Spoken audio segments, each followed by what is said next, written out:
Coming soon to own on YouTube video and and DVD. Twitch. The worst pirate deaths ever. Now, looking at this lineup, I only know one pirate, and it's Blackbeard. But Blackbeard's the GOAT because he had a short run, but he had a crazy run. So let's get straight into it. Edward Blackbeard Teach.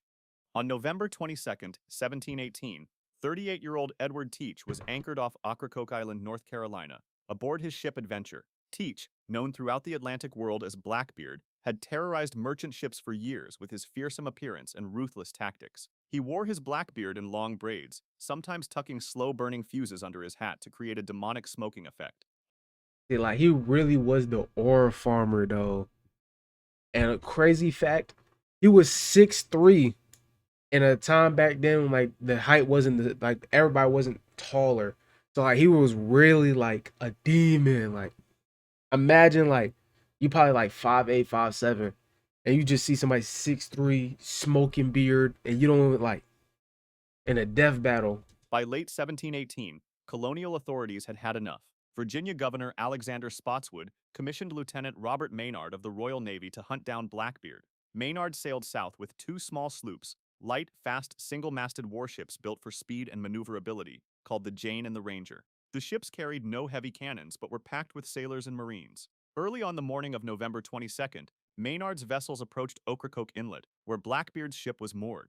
Blackbeard spotted the approaching Royal Navy ships and prepared his crew for battle. As Maynard's sloops closed in, Blackbeard opened fire with his cannons. The opening volleys killed several of Maynard's men. Maynard Mm. ordered most of his remaining crew to hide below deck, making his ship appear nearly abandoned. Blackbeard took the bait. He brought his sloop alongside Maynard's.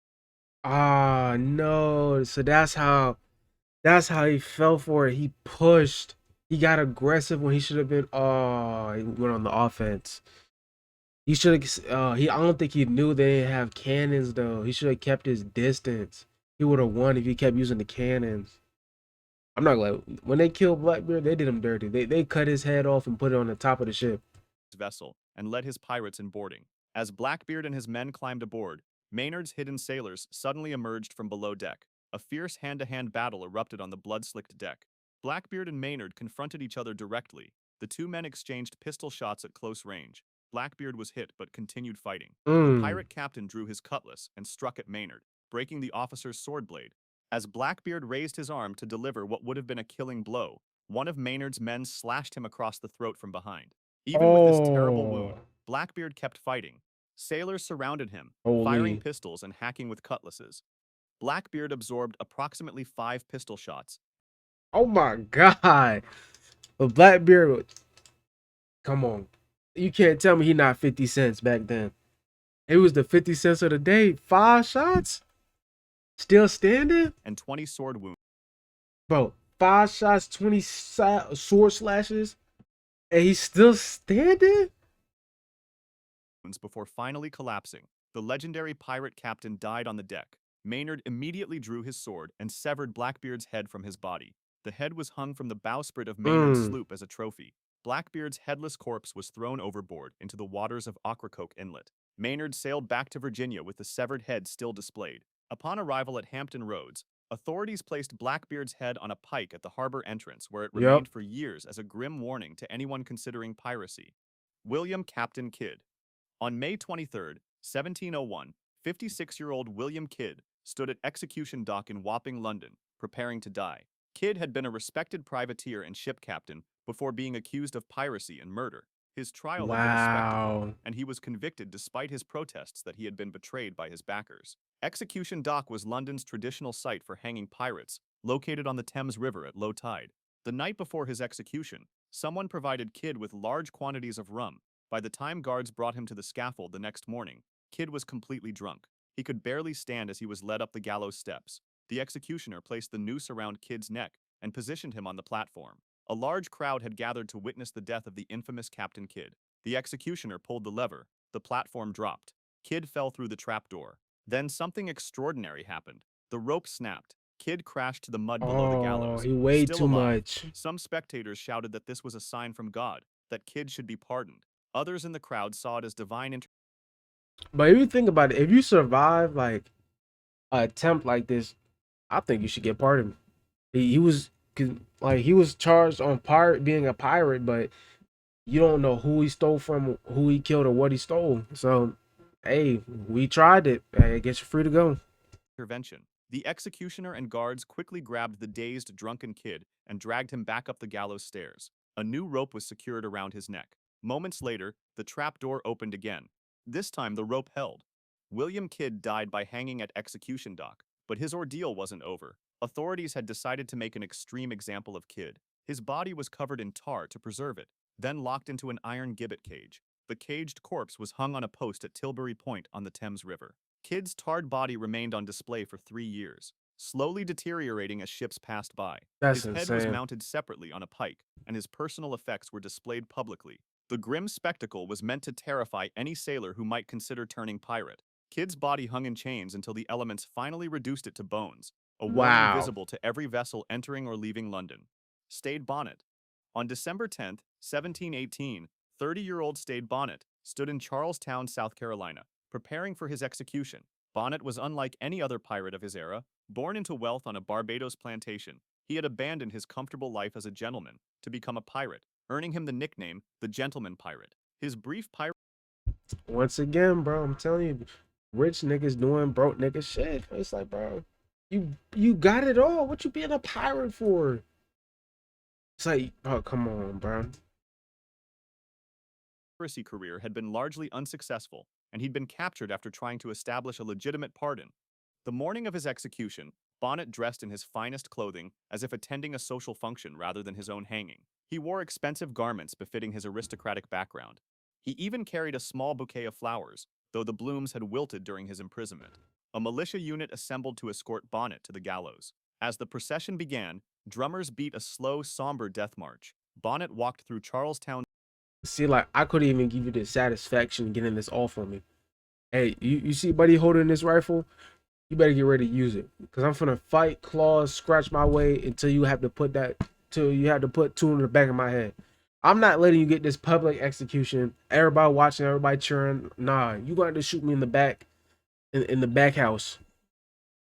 Streets toward the scaffold erected near the waterfront. Hundreds of colonists gathered to witness the execution. As Bonnet climbed the gallows steps, his composure began failing. The gentleman pirate's legs weakened, and he nearly fainted. Guards I had to would hold have him too. upright as the executioner placed the noose around his neck. Bonnet was positioned on a cart beneath the gallows beam.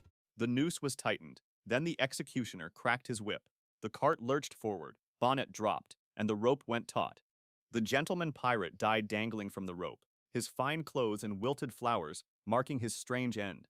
But Charlestown authorities wanted to ensure Bonnet would not become a martyr or legend. After his body was cut down, it was taken to the marshlands below the high tide line. Workers dumped Bonnet's corpse in the muddy salt marsh where the tides would regularly cover it. The location was Wow. kept secret. Authorities wanted the sea and elements to erase all trace of Stade Bonnet's remains, ensuring no grave could become a shrine and no relics could inspire future pirates. So they hid his body near the ocean so nobody can pay homage.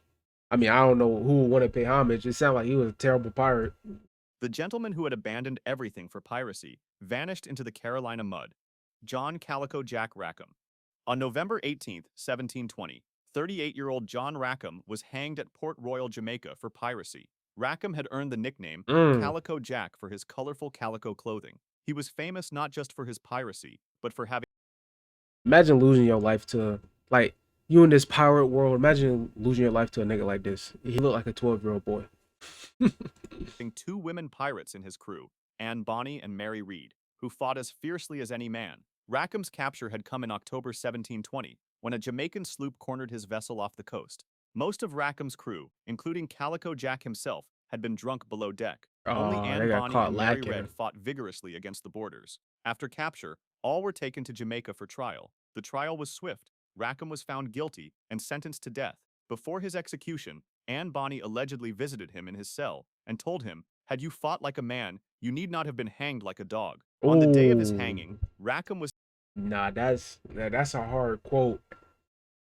I'm not. That's a hard quote. taken to the gallows at Port Royal. A crowd gathered to watch the colorful pirate meet his end. The noose was placed around his neck. The trap opened. Calico Jack Rackham died by hanging. What happened next ensured Rackham would never be forgotten. Jamaican authorities decided his death would serve as a permanent warning. His body was removed from the gallows and locked inside an iron gibbet cage. The cage was designed to hold a human corpse upright, preventing burial. Rackham's Wow. caged body was transported to a small islet at the entrance to Port Royal Harbor. Workers erected a tall post on the tiny island and hung the gibbet cage from it. There, visible to every ship entering or leaving Port Royal, Calico Jack Rackham's body hung in its iron prison.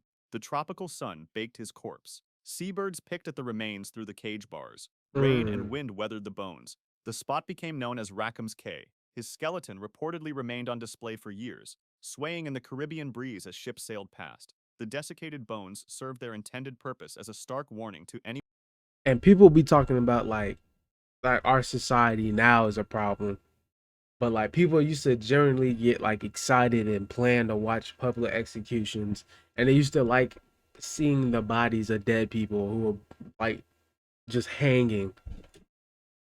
Anyone considering piracy in Jamaican waters. Bartholomew Black Bart Roberts. Black On Bart. February 10th, 1722, 40-year-old Bartholomew Roberts was commanding his ship Royal Fortune off the coast of Cape Lopez in West Africa. Roberts was the most successful pirate of the Golden Age, having captured over 400 vessels during his Wow. career. He was known for his elaborate dress, often wearing rich fabrics and gold chains. He also maintained strict discipline aboard Oh, his he big ships spender. and rarely drank, preferring tea. That morning, the British Royal Navy warship HMS Oh, so that's why he had so many successful takeovers, because he wasn't drunk. He was in the right state of mind. Swallow appeared on the horizon. Roberts's crew had been celebrating the previous night, and many were still drunk or hungover. Despite his crew's condition, Roberts decided to engage the warship rather than flee. It was an uncharacteristic decision that would prove fatal. As the Royal Ah. Fortune closed with HMS Swallow, the British warship fired its cannons. Grape shot, clusters of small iron balls, tore across the deck of Roberts's ship. One blast struck Roberts directly. The grape Ooh. shot tore through his throat, causing massive trauma. Bartholomew Roberts died Kirked his ass. instantly, collapsing on his deck while wearing his famous crimson jacket and gold chain. His crew immediately panicked. They knew that if Roberts's body was captured, the British would display it as a trophy. Roberts had made his wishes clear. He wanted no public spectacle of his corpse. His loyal Mm. crew members acted quickly. They lifted Roberts's body, still dressed in his finery, and carried it to the ship's rail. They wrapped chains around the corpse to weigh it down. Then they heaved Black Bart Roberts The overboard W into the mans Atlantic though. Ocean. His body sank immediately and was never recovered. Minutes after Roberts went into the sea, I'm not gonna lie, that's W mans though. If you really think about it, they're still in a life or death situation. They was like, nah. They knew my boy didn't want to go on that T-shirt. I was like, nah, we can't even let you do it to him. the HMS Swallow closed in and overwhelmed the leaderless, drunken pirate crew. Most were captured and later hanged, but Roberts himself had escaped the fate of being displayed in chains. His body remained somewhere in the waters off West Africa, and his legend grew larger because no one could point to his remains hanging from a gibbet. Charles Vane. On March 29th, 1721, Mm. 41-year-old Charles Vane was executed at Port Royal, Jamaica. Holy Vane, shit. 1821, 41-year-old Charles Vane I mean, God. Oh my God, I'm sorry. If he looked like this, I'll be mad too. was executed at Port Royal, Jamaica. Vane had been one of the most violent and uncompromising pirates of his era, refusing Mm. multiple offers of pardon and attacking ships without mercy. His downfall had begun when his own crew, led by Calico Jack Rackham, voted him out as captain after Vane refused to Oh, so that was the same crew. attack a French warship. Months later, Vane's ship wrecked during a hurricane. He survived on a deserted island for weeks before being rescued by a passing ship. Unfortunately for Vane, the ship's captain recognized him. Vane was transported to Jamaica, imprisoned, and tried for piracy. Wow. The verdict was never in doubt. At his trial, Vane showed no remorse and offered no defense. On the morning of his execution, guards brought Vane from his cell to the gallows erected at Port Royal. A crowd gathered to watch the notorious pirate die. Vane walked to the scaffold defiantly. Contemporary witnesses recorded that he went to his death with no plea but defiance in his eye, showing no fear or regret. The executioner placed the noose around Vane's neck. The trap opened. Charles Vane dropped and died by hanging. His defiant expression was frozen on his face. Jamaican authorities weren't satisfied with simply hanging Vane. They wanted to make an enduring example of him. His body was cut down from the gallows and covered with tar to preserve it. The tarred corpse was Wow. then wrapped in chains and hung from a gibbet post in a public location. Vane's body swayed in the Caribbean breeze, visible to colonists and sailors alike. The tarred, chained corpse hung on display for weeks, slowly deteriorating under the tropical sun. Birds pecked at the remains through the gaps in the chains. Eventually, Vane's body was reduced to bones, but even then the skeleton remained on exhibit, a grim reminder that pirates who refused mercy would receive none in return. So at what point did they just take these bodies down? It's like, all right, it's been long enough. We need to, we could just take these bodies down. All right. Mary Red. On an April day in 1721. Oh, so 3 of them were a part of the same crew. She was part of the Jack crew. 26-year-old Mary Red died in Spanish Town Prison, Jamaica. Red had lived an extraordinary life, disguising herself as a man to serve as a soldier, and later becoming one of history's most famous female pirates. She had fought alongside Anne Bonny aboard Calico Jack Rackham's ship, and witnesses testified that she fought more courageously than most of the male pirates when their ship was captured. After their capture in October 1720, Mary Red and Anne Bonny were brought to trial with the rest of Rackham's crew. Both women were found guilty and sentenced to death by hanging. However, when the judge pronounced the sentence, both women immediately declared they were pregnant. Under English law, the execution of pregnant women was postponed until after childbirth to protect the unborn child. Authorities imprisoned both women while awaiting confirmation of their pregnancies and eventual delivery. Mary Reed was held in the Spanish Town prison in Jamaica. The conditions were terrible, with poor sanitation, inadequate food, and no medical care. By April 1721, Reed had developed a high fever. Some accounts suggest the fever was related to childbirth or pregnancy complications, while others simply describe it as prison fever, likely typhus or another infectious disease common in jails of that era. Prison officials noted that she died in prison, reportedly after developing a fever. Her death came quickly. Mary Red died in her cell at Spanish Town Prison, only in her mid-20s. Unlike most of her fellow pirates who died at the end of a rope or displayed in gibbets, Red's death came from illness behind bars. She was buried in an unmarked grave, likely in a common burial ground for prisoners. Anne Bonny's fate after this point remains mysterious. Historical records show she too claimed pregnancy and avoided immediate execution, but no record of her execution exists. She simply disappeared from historical accounts, leading to speculation that she was released, escaped, or died in prison without documentation. Mary... And she definitely did not escape. She was on an island in the first place. But she probably died, but just undocumented. Red became one of the few famous female pirates whose death came not from execution, but from disease, a common killer in the brutal prison conditions of the 18th century. If you enjoyed this video, subscribe. But that was the worst pirate deaths ever. Let me know how y'all feel about it down below. With that being said, I'll see y'all boys later, dude. I'm not trying to score. Your heart's an open door. I got the key. I'm trying to keep composure and some more. I know you want some more. Oh, oh. Can your body hear me? Want you to feel me?